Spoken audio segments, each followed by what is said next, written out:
Hello' বন্ধুসকল, কি খবৰ আপোনালোকৰ? আশা কৰোঁ সকলোৱে ভাল। মই তুলন, আপোনালোকে চাইছে তুলন জ্যোতি ইউটিউব চেনেল। আমাৰ লগত বাবু আছে। মানে আজি মানে আমাৰ জানেই যে আমাৰ লখিমপুৰ ডিষ্ট্ৰিক্টৰ নাৰায়ণপুৰত মানে অসম সাহিত্য সভা হৈ আছে। চ' আমি এতিয়া বিহপুৰীয়াত আছোঁ। বিহপুৰীয়াৰ এইটো মানে ত্ৰিনয়ন মন্দিৰ, এই ত্ৰিনয়ন মন্দিৰৰ ওচৰতে মন্দিৰটোত অকণমান সেৱা ভাগ জনাই পিনি আমি মানে এতিয়া অসম সাহিত্য সভা চাবলৈ গৈ আছোঁ। এইটো বিহপুৰীয়া পথ দেখিছে, লালুকৰ পৰা এনেকৈ বিহপুৰীয়া হৈ এতিয়া মানে আমি যাম এতিয়া নাৰায়ণপুৰলৈ। আৰু নাৰায়ণপুৰৰ মণিকাঞ্চন খেলপথাৰত মানে এইটো হেৰি সাহিত্য সভা হৈ আছে। ব'লক এতিয়া চাবলৈ যাওঁ আৰু কি দেখাম আপোনালোকে চাই থাকিব। চ' ভিডিঅ'টো লাষ্টলৈকে চাব। ব'লক এতিয়া যাওঁ। এতিয়া আমাৰ বাবু আছে, ময়ো পিছত উঠি লওঁ। এতিয়া ব'লক।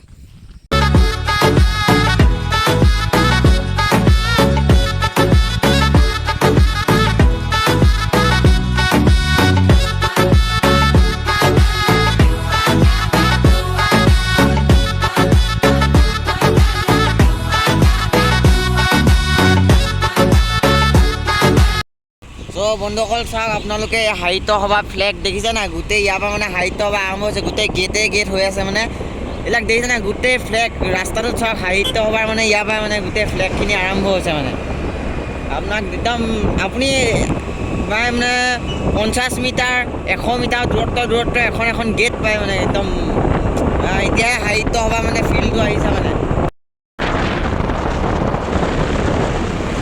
বন্ধুসকল, এয়া গেটখন পাই গ'লোঁ আমি।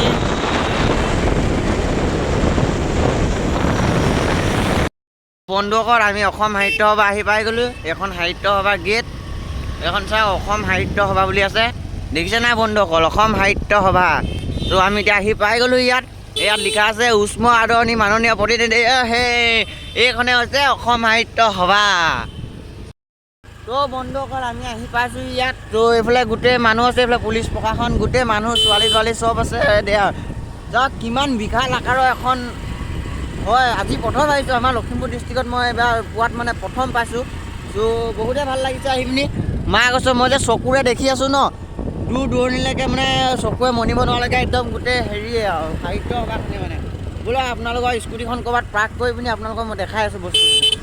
এয়া চাওক, চিৰ চেনেহী মোৰ ভাষা জননী লিখা আছে ইয়াত। দেখিছে এইফালে কিমান আজিৰ পৰা মানে ষ্টাৰ্ট হৈছে মানে এইটো।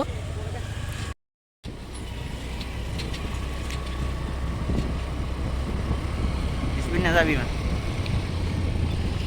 বন্ধুসকল, এই সাহিত্য সভাখন যে মানে হেৰি মানে এইটো ঘূৰিব নোৱাৰি মানে অকলে, গম পাইছে নাই? মনত তাৰ ৰংঘৰৰ টাইপৰ এটাও বনাইছে মানে বন্ধুসকল। ব'লক চাওকচোন বন্ধুসকল, বাপৰে বা কিমান ডাঙৰ এখন। কেনেকৈ ঘূৰিম বাৰু? এইকেইটা মানে মূল মণ্ডপকেইটা হ'ব।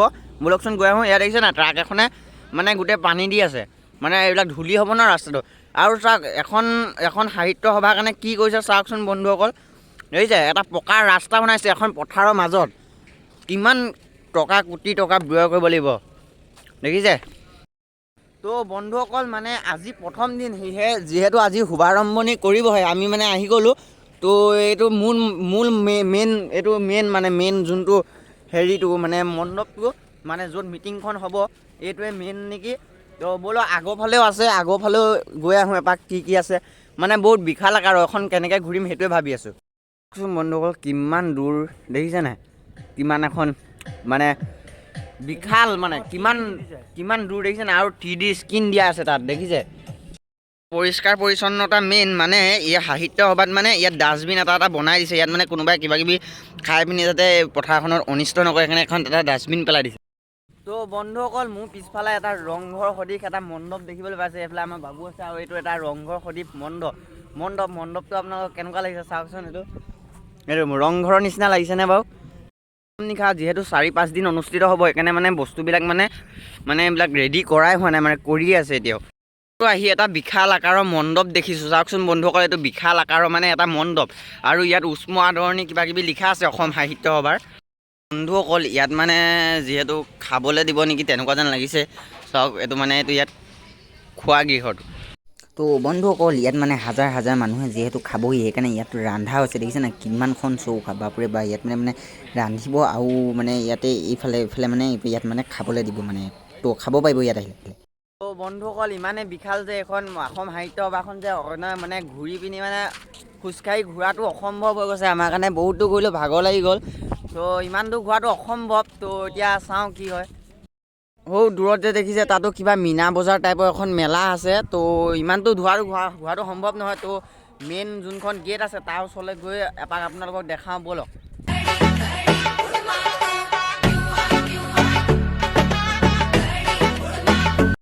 তো বন্ধুসকল, আমি পতাকা উত্তোলন স্থানত উপস্থিত হৈছোঁ। এইটো চাওক, ইয়াত ইয়াত সম্ভৱ অসম সাহিত্য সভাৰ ফ্লেগখন ইয়াতে উত্তোলন কৰা হ'ব সম্ভৱ, মই গম নাপাওঁ, কিন্তু তেনেকুৱা যেন লাগিছে। এইটো পতাকা উত্তোলনৰ ওচৰত চাওক, এখন পুষ্পসজ্জিত ধুনীয়া গেট ইয়াত এখন নিৰ্মাণ কৰিছে, খুবেই ভাল লাগিছে।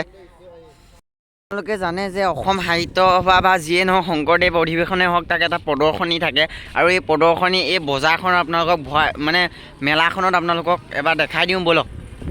যিহেতু ইমান ভালকৈ আৰম্ভ হোৱা নাই, আজি প্ৰথম দিন যিহেতু, সেইকাৰণে ইমান ভালকৈ আৰম্ভ হোৱা নাই। এইবিলাক আৰু অলপ চলপ খুলিছে, আৰু ইয়াত দেখিছে নাই, ইয়াত কিবা খোৱা বস্তু আছে, আৰু ইয়াত ফুলৰ দোকান আছে। এইবিলাক বন্ধ, আজি আহিছেহে ন। এইখিনি যে ইয়াত যে সাহিত্য সভা হৈছে ন, এইখিনিয়ে গৈ পিনি আকৌ শ্ৰীমন্ত শংকৰদেৱ অধিৱেশনত আকৌ এইখিনি প্ৰদৰ্শনীমূলক দেখাবগৈ। তো ইয়াত দেখিছে এইবিলাক চব ৰেডি কৰি আছে মানুহবিলাকে, এতিয়া হোৱাই নাই ইমান।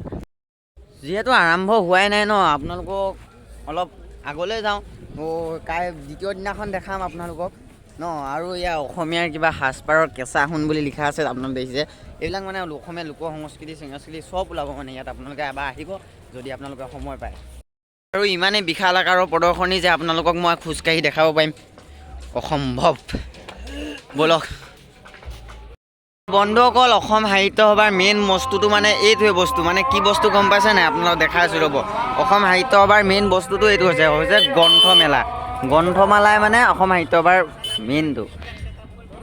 ইয়াত লিখা আছে চাওক, শিল্পকলা, ললিত কলা আৰু বিজ্ঞান প্ৰদৰ্শনী। ইয়াত এই বিজ্ঞানৰ এইবিলাক দেখাব প্ৰদৰ্শনীবিলাক। চ' অকণমান সোমাই চাওঁগৈ নি ব'লক। কৈ আছে নামঘৰটো উদ্বোধন কৰিব বুলি। চ' আপোনালোকৰ শংকৰদেৱ কলাক্ষেত্ৰ এটা বনাইছে ইয়াত, আপোনালোকক দেখাই আছোঁ ব'লক। মানুহে নিৰ্মাণ কৰিছে এই কলাক্ষেত্ৰটো, শ্ৰীমন্ত শংকৰদেৱ কলাক্ষেত্ৰ, দেখিছে। চ' ইয়াৰ ভিতৰত সোমাব দিবনে নিদিয়ে বা। বৰ্তমানো ইয়াক এতিয়া নিৰ্মিত অৱস্থাতে আছে, দেখিছে, ৰং চং কৰিয়ে আছে। চ' এইটোৱে হাতী এটাও বনাইছে, দেখিছে বন্ধুসকল। হাতী আৰু ঘঁৰিয়াল এইবিলাক বনাই আছে। এইবিলাক মৌৰা চৌৰা দেখিছে নাই, এইবিলাক বনাই আছে। এতিয়াও কমপ্লিট হোৱাগৈ নাই ইমান কমপ্লিট হ'ব লাগিছিল। তো বন্ধুসকল, ইয়াত এটা নামঘৰ বনাইছে। এতিয়া নামঘৰ এটা উদ্বোধন কৰিবলৈ ইয়াত ইয়াত কাৰ্যকলাপবিলাক চলি আছে। নামঘৰটো উদ্বোধন খোল চোল লৈ, যেতিয়া সাহিত্য অসমৰ কলা সংস্কৃতিৰ। তো এটা বস্তু দেখাম, আপোনালোকে চাব হা। এইখন দেখিছে নাই, এইখনত ইয়াত যি কাৰ্যকলাপ চলি আছে ন, ইয়াত পূৰা একদম 3D দেখাই আছে, পূৰা ধুনীয়াকৈ কেমেৰাত ফটেজ কৰি, পূৰা একদম ইয়াতে ৰখি চবেই চাই থাকিব পাৰে। চাওক, এইটো দেখাই দিছে, দেখিছে তাত কি হৈ আছে, চব দেখাই আছে ইয়াত। চাওক, মাজতে এটা স্তম্ভ বনাইছে, চিৰশ্ৰেণী মোৰ ভাষা জননী অসম সাহিত্য সভা, দেখিছে বন্ধুসকল। আপোনালোকে এটা বস্তু মন কৰক, চাওক, আদৰণি গেটখন এই বাঁহেৰে এনেকুৱাকৈ বনাই কি ধুনীয়াকৈ আদৰণি কৰিছে ন, একদম বহুত ভাল লাগিছে ন, দেখিছে বন্ধুসকল। এইফালে এইটো পুলিচ কেম্প, চব পাব ইয়াত, কি নাই চাবলগীয়া বস্তু বহুত আছে। আপোনালোকে এবাৰ আহক আৰু অসমৰ কলা সংস্কৃতি, লোক সংস্কৃতি এইবিলাকৰ ব'লক আৰু। দেখিছে না গেটকেইখন কি ধুনীয়া দেই, কেনেকৈ যে বনাইছে সেইটো দেখিছে বন্ধুসকল। বহুত ডাঙৰ হয় সাহিত্য সভাখন। এইফালে আমাৰ লখিমপুৰ ডিষ্ট্ৰিক্টৰ নাৰায়ণপুৰতে পালে, সেইকাৰণে আহি গ'লোঁ এইবুলি। চাওক বন্ধুসকল, এইখন মেইন গেটখন অসম সাহিত্য সভা বুলি লিখা আছে, দেখিছে। ফিটা কটাই নাই, ৰঙা ফিটাডাল দেখিছে নাই, এইটো অসম সাহিত্য সভা। এই ৰ'দটো আহি আছে, ৰ'ব ইফালে দেখাই আছোঁ। এইখনে সেই মেইন বিশাল আকাৰৰ গেটখন, এইফালৰ পৰা আহি দেখাই আছোঁ, ৰ'ব। এইখন চাওক, অসম সাহিত্য সভা। বন্ধুসকল, এইখনে অসম সাহিত্য সভাৰ এইখনে অসম সাহিত্য সভাৰ মেইন গেটখন। চ' এতিয়া আমি অকণমান সাহিত্য সভাখন ঘূৰিলোঁ। চ' সম্ভৱ নহয় ইমান দূৰ ঘূৰাটো। চ' আজি ভিডিঅ'টো চাই পিনি কেনেকুৱা পালে, আৰু নেক্সট ভিডিঅ' সাহিত্য সভাত আকৌ আহি আছোঁ, আপোনালোকে পাই থাকিব।